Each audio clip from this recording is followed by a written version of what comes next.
Bidili po ako ng itong aking punlang mga pechay. Malalaki na sila. Kailangan ng diligan. Parang nasira na itong aking pang bread. Ayan.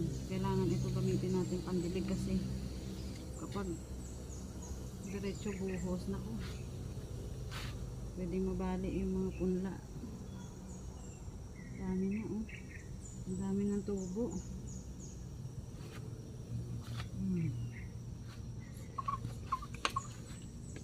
Ang dami na.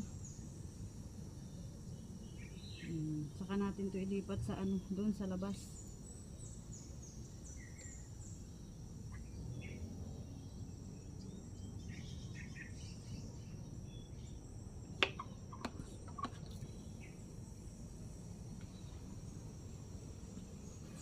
So, yung iba nababali kapag diligan ng biglaan.